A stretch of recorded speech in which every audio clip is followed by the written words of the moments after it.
네, 지난주에 이어서 세 사람의 정체성 두 번째 시간입니다.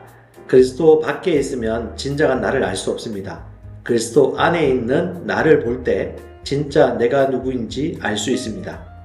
그리스도 안에 있는 내가 살아있는 존재이기 때문이고 하나님이 나를 보실 때는 그리스도 안에 있는 나를 보시는 것입니다.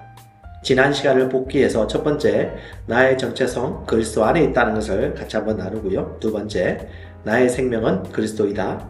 세 번째, 나는 성도이다. 네 번째, 나는 의롭다. 다섯 번째, 나는 하나님의 작품이다. 여섯 번째, 나는 그분께 받아들여졌다. 이렇게 6가지 세트로 여러분과 같이 함께 하도록 하겠습니다.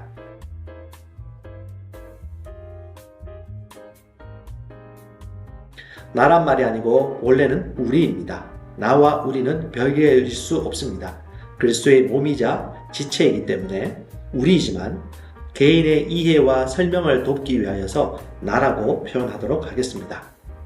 세 사람의 정체성, 바로 지난주에 우리가 살펴보았듯이 영의 사람의 하나님의 생명을 공급해주는 출처는 바로 메시아 예수 그리스도입니다.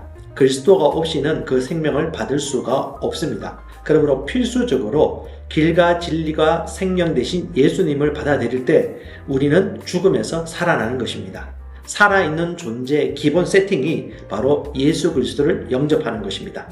그래서 요한 1서 5장 11절은 아들이 있는 자에게 생명이 있고 아들이 없는 자에게 생명이 없다고 말합니다. 그리스도 밖에 있으면 죽은 자입니다. 하지만 그리스도 안에 있으면 산 자입니다. 아들이 있는 자에게 생명이 있고 아들이 없는 자에게 생명이 없습니다. 우리가 예수님을 영접할 때 순식간에 변화가 나타나서 거듭나게 되어지고 우리 영에 하나님의 생명이 충만히 채워지는 것입니다. 그러므로 그리스도인, 새로운 사람의 정체성은 바로 그리스도 안에 있습니다. 갈라디아서 2장 20절도 얘기하고 있듯이 내가 그리스도와 함께 십자가에 못 박혔나니 이제 내가 사는 것이 오직 아니요 오직 내 안에 그리스도 메시아께서 사시는 것이라. 즉 살아있는 존재 자체가 바로 메시아와 함께 사는 삶입니다.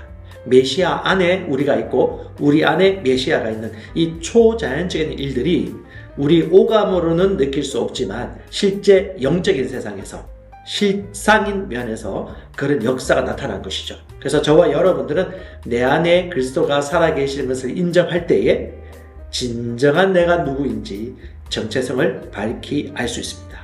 그 믿음으로 저와 여러분은 살아갑니다. 믿음 안에서 삽니다. 그래서 세 사람의 정체성은요, 그리스도 밖이 아니라 그리스도 안.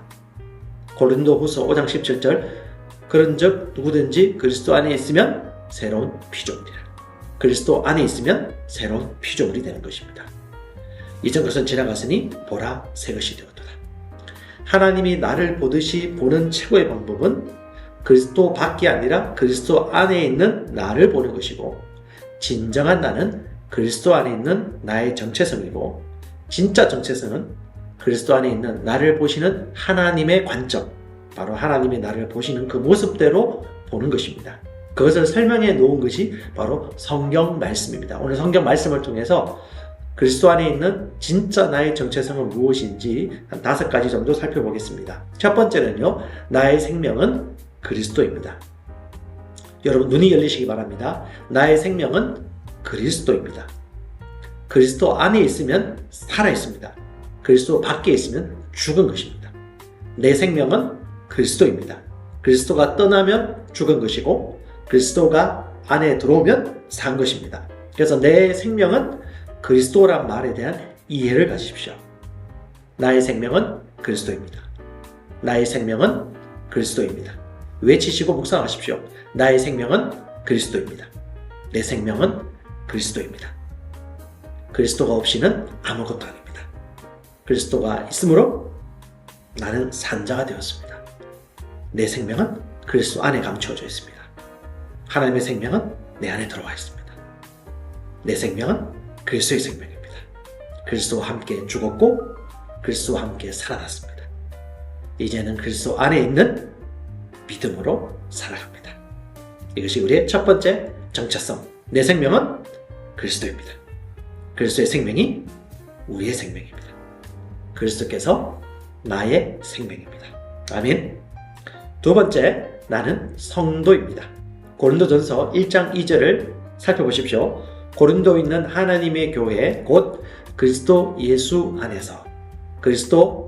안에서 거룩해지고 성도라 부르심을 받은 자들이다. 즉, 예수를 내 인생의 구주로 영접한 사람들은 예수 안에 살게 되었고 예수가 우리 안에 들어와 사십니다. 그래서 예수 안에 있는 자들은요, 거룩합니다. 예수 안에 있는 자들은 성도입니다. 거룩한 무리 성자입니다. 저와 여러분들은 흠이 없고 거룩합니다. 이것이 그리스도 안에 있는 나를 볼 때 하나님의 관점입니다. 하나님은 나를 거룩하게 보십니다. 하나님은 나를 성도로, 성자로 보십니다. 하나님이 보시듯이 나를 보는 것이 진정한 겸손이고 지혜입니다. 그리스도 안에 있는 내가 진짜 나입니다. 하나님이 보시는 나가 진정한 나의 정체성입니다. 세 번째, 나는 의롭습니다. 로마서 4장 25절에 예수님이 십자가에 못 박히신 이유와 부활하신 이유를 설명하고 있습니다. 예수는 우리가 범죄한 것 때문에 내줌이 되고 우리를 의롭다 하시기 위하여 살아나셨느니라. 의란 말은, 하나님의 의란 말은 하나님 앞에 어떤 것도 걸릴 것이 없다. 하나님 앞에 어떤 정죄감이나 죄책감 없이 설 수 있는 상태와 위치를 얘기합니다. 예수의 죽으심과 부활로 말미암아 죽으실 때 죄 문제가 속량되어서 해결되었고 예수께서 죽음에서 3일 만에 일으켜지실 때에 우리는 의롭게 같이 태어난 것입니다. 그러므로 예수님은 맏아들이 되셨고 우리는 차남이 된 것입니다. 예수의 모습 그대로 우리 또한 그 모습으로 다시 살아난 것입니다. 그러므로 예수와 더불어서 우리는 하나님 앞에 의로운 자가 되었습니다. 우리는 의롭습니다. 로마서 5장 17절도 얘기하죠. 사망이 한 사람 아담을 통해 왕노릇하였은즉 더욱 은혜와 의의 선물을 넘치게 받는 자들, 누구를 통해서? 한 분 예수 그리스도 메시아를 통하여 생명 안에서 왕노릇한다. 자, 메시아를 통하여 저와 여러분들은요, 하나님의 선물을 받게 된 것입니다. 하나님의 은혜의 선물이고, 그 은혜의 선물이 뭡니까? 의의 선물입니다. 네, 의의 선물을 받았기 때문에 우리는 하나님의 의가 된 것입니다. 누구 때문에? 메시아 예수 그리스도를 통하여 저와 여러분은 의롭습니다. 하나님은 우리를 의롭다고 하십니다. 그러므로 저와 여러분도 의로운 자라고 보는 것이 진짜 진실한 것입니다. 겸손입니다. 네 번째, 나는 하나님의 작품입니다. 에베소서 2장 10절에 보면 우리는 그분의 작품이니 왜? 그리스도 예수 안에서 선한 일들을 위하여 창조되었느니라. 그리스도 예수 안에서 선한 일을 위하여 창조된 하나님의 작품입니다. 이 일은 하나님이 미리 정하셔서 우리로 그렇게 살기를 위하여 예정하신 것입니다. 여기서 작품이란 말이 헬라어 원어로 보면 포이에마라는 단어를 씁니다. 이 포이에마가 어디서 나오냐면 바로 여러분 영어로 포임이라는 단어의 어원이 뭐냐면 바로 포이에마에서 나왔습니다. 이 세상의 모든 사람들과 이 세상에 있어서 우리는 하나님의 한편의 시와 같은 존재로 창조되었다는 것이죠. 바로 우리는 하나님의 거룩하고 선한 최고의 작품입니다. 내가 하나님의 작품이라는 것을 인정하는 것입니다. 하나님이 보시는 대로 나를 보는 것이죠. 우리는 하나님의 작품입니다. 그분이 만든 작품입니다. 그분이 손수 지은 작품입니다. 그러므로 나를 존귀하고 귀하게, 아름답게, 소중하게, 거룩하고 흠이 없는 존재로 보는 것이 마땅합니다. 다섯 번째, 나는 그분께 받아들여졌습니다. 저는 이 말씀이 너무 큰 은혜입니다. 이 말의 의미를 보십시오. 그분께 받아들여졌다. 사람은 태어날 때부터 가지고 있던 죄책감이나 두려움이 있습니다. 그런데 우리 하나님이 우리를 받으실 때 전혀 거리낌 없이 받는 존재로 새롭게 바꿔주신 것입니다. 그게 은혜의 선물입니다. 어떻게 해요? 예수께서 죽으시고 부활하심으로 말미암아 메시아 예수를 통하여 메시아 예수 안에 살게 됨으로 말미암아 우리는 그분과 연합되었고 그분께서 보실 때 전혀 문제가 없는 자에게 받아들여졌습니다. 심판하지 않습니다. 에베소서 1장 6절입니다. 하나님께서 그 사랑하시는 이 안에서 메시아 안에서 우리를 받아들이시어 은혜의 영광을 찬양케 하려 하십니다. 우리를 받아들이시고 은혜의 영광을 찬양하도록 우리를 받아들여 주십니다.